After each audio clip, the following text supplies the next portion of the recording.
Kung good vibes ang hanap mo, dito ka na sa sigurado! Mula sa mga istoryang nagbibigay ng inspirasyon hanggang sa mga kwentong may dalang solusyon. Mga balitang pampagaan ang pakiramdam at pampaganda ng araw. Hindi lang basta good news, kundi the better news. Mula Lunes hanggang Biyernes, 1:00 ng tanghali sa DZRH TV. Magandang araw Pilipinas! Nasa ang sulok ka man ng bansa, kasama ka sa aming misyon, ang ibahagi ang good news. Sa programang hindi lang basta balita ang hatid, kundi mga kwentong puno rin ng pag-asa, inspirasyon at mahalagang kaalaman. Live tayo sa DZRH TV Facebook, YouTube at DZRH News website. Ako po si Rovic Manuel at ito ang The Better News. Una sa Pilipinas, una sa Pilipino. Sa ating The Better News ngayong araw, 20 pesos kada kilo ng bigas, mabibili na rin sa La Union at Davao City. Proseso na gawing santo si Bishop Cesar Maria Guerrero ng Lingayen Dagupan, aprobado na ng Vatican. Restored Juan Luna Building sa Binondo, pinailawan ng Manila LGU. Next Level Valley Camp sa Pasay, bukas na para sa mga manlalaro edad 12 pataas. Pinoy fans, dagdag lakas ng Gilas Pilipinas sa FIBA Asian Qualifiers. At K-pop group na Fortis na-meet ang NBA superstar na si Stephen Curry. Sa ating unang The Better News ngayong araw, umabot na sa higit 1 milyon mga pasyente ang nakatanggap ng benepisyo mula sa Zero Balance Billing Program ng Department of Health. Sa ilalim na naturang programa, wala nang babayarang hospital bill ang mga pasyenteng na-confine sa basic accommodation wards. Ang The Better News na yan ihahatid ni Mili Borja. Halos 1.6 million na pasyente ang hindi na nagbayad ng anumang hospital expense matapos makatanggap ng benepisyo mula sa Zero Balance Billing Program ng Department of Health. Ayon sa DOH, umaabot sa 95 billion pesos ang halagang nasagot ng pamahalaan para sa mga pasyenteng na-confine sa basic accommodation wards ng DOH hospitals mula July ng nakaraang taon hanggang Enero ng 2026. Bilang bahagi ng pagpapalakas ng programa, inatas ni Pangulong Ferdinand Marcos Jr. ang ahensya na tiyakin na mapapakinabangan din ng middle-class workers ang mga serbisyong pangkalusugan ng pamahalaan. Ito ay sinabi ng Pangulo, no? Kailangan bigyan din natin ng benefit ng middle class. Kasi ang middle class, sila yung nagbabayad ng taxes, sila yung nagko-contribute ng PhilHealth mula sa sweldo nila, pinabawas sa sweldo nila. So very important that we provide them more quality services. Shared accommodation pa rin. 2 in a room, 3 in a room, 4 in a room. So, sinasabi sa yung tuloy-tuloy nating ipaliwanag itong zero balance. Madami ring nagki-criticize na sabi, hindi naman tatagal yan, hindi kakayanin. Kinakaya, nagagawa ng ating mga DOH and hospitals, and then ma-expand ko pa sa LGU hospitals. Kaugnay nito, pinag-aaralan na ng DOH ang posibleng pagsasama ng mga shared pay ward sa Zero Balance Billing para sa mga direct contributor ng PhilHealth, kabilang ang mga empleyadong otomatikong binabawasan ng kontribusyon para sa sahod. Sa kasalukuyan, hindi pa sakop ng Zero Balance Billing Program ang mga shared pay ward. Kasabay nito, pinaghahandaan din ng DOH ang implementasyon ng Zero Balance Billing sa mga pilihan partisipanteng ospital ng mga local government unit. Para sa DZRH TV, ito si Mili Borja, una sa Pilipinas, una sa Pilipino. Samantala, nag-deploy naman ang Department of Health ng higit 400 na medical professionals sa Negros Island Region na layong palakasin ang rehiyon pagdating sa primary healthcare services. Ang buong detalye sa report ni Dustin Bayog. Aabot sa 438 na medical professionals ang i-deploy ng Department of Health o DOH sa Negros Island Region na layo ng mas mapalakas sa mga serbisyong medikal sa rehiyon. Sa sinagawang oath-taking ceremony, nanumpa ang abot sa 245 nurses, 153 midwives, 20 medical technologists, 8 nutritionist dietitian, 6 na pharmacist, 3 physical therapist at 3 dentista. Ayon sa DOH, sila ipapakala sa 63 local government units sa mga probinsya ng Negros Occidental, Negros Oriental, Kapital at Siquijor. Nagbigay paalala naman si Yusek Mary at Palermo Maestral na malagang papel na ginagampanan ng mga medical professional, lalo na sa mga priority at underserved areas. Sa uli mensahe nito, napairanin lagi sa kanilang trabaho ang integridad, pananagutan, profesionalismo at commitment sa serbisyong publiko. Para sa DZRH TV, ito si Dustin Bayob, una sa Pilipinas, una sa Pilipino. Sa iba pang balita, the better news naman tayo para sa mga residente ng La Union at Davao City. Maaari na rin kasing makabili sa mga nabanggit na probinsya ng mura, ngunit dekalidad na bigas sa ilalim ng 20 pesos kada kilo ng bigas program. Ang buong detalye sa report na ito.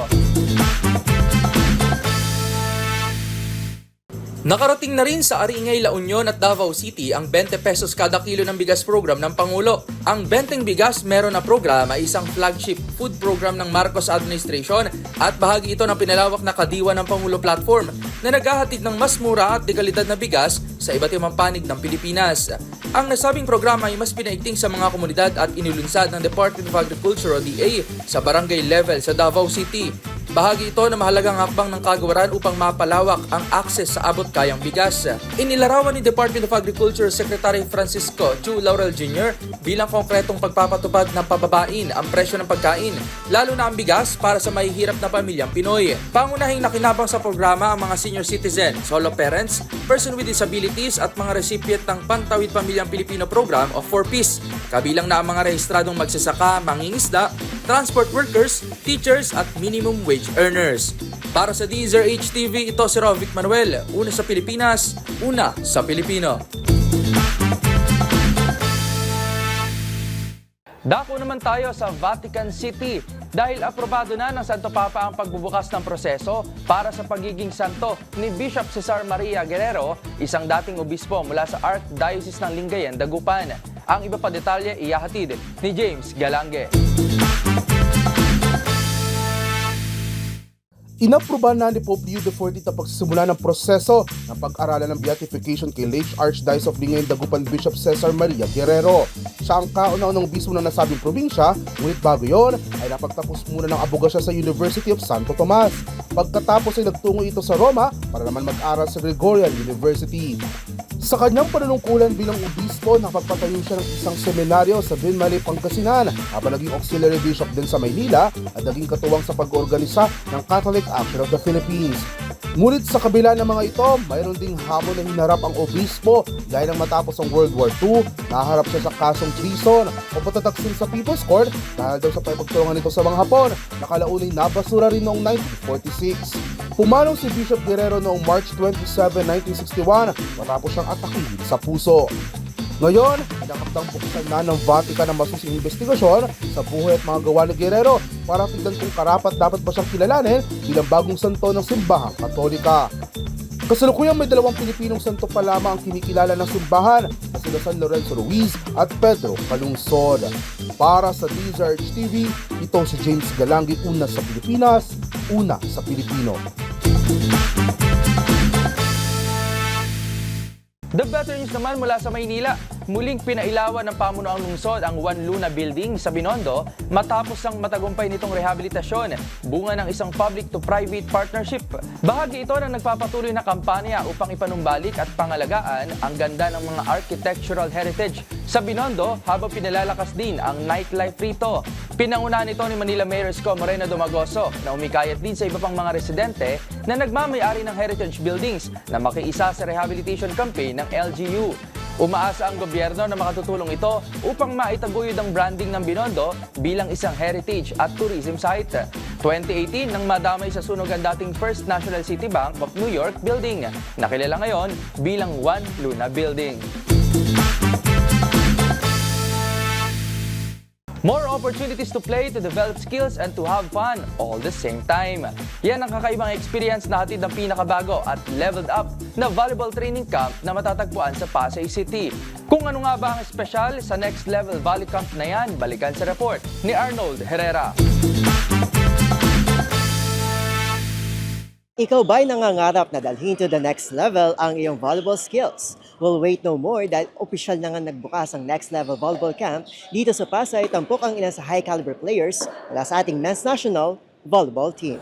A volleyball camp like no other. Mula sa kalidad ng training, high-caliber coaches, hanggang sa fun na opportunity na makalaro at matuto mula sa mga pinakamalalaking pangalan sa local volleyball scene, ito ang espesyal na handog ng kabubukas lamang na Next Level Volleyball Camp sa lahat ng players, mapabata man o matanda. This Next Level Volleyball Camp is for the volleyball fans na gustong matuto ng volleyball. So meron kaming 3 categories. We have 12 to 18 years old, we have 19 to 25 years old, and 26 years old and above. Actually, ang purpose talaga nito, ang goal talaga nito is mag-improve yung mga players, lalo na sa mga grassroots na yung 12 to 18 years old na gustong matuto at maging players sila ng mga schools nila. Ilan sa mga bumida sa launch ang spikers na sina Jared Shinake at Alfred Valbuena. Gayon din ang libero na si Vince Lorenzo. Nagpasiklab din ang former National University Bulldog standout na si Peter Torres, na aminadong late bloomer daw sa sport na ito. Kasi ako, sa province ko sa Tacloban, wala masyadong ganon. And nag-start ako late na. I was 16, gagraduate na ako ng high school. And if maaga ka sana discover yung ganito, diba? Kaya I think importante yung gantong camp or kasi mas maaga silang ma-introduce sa high-level skills from high-level players.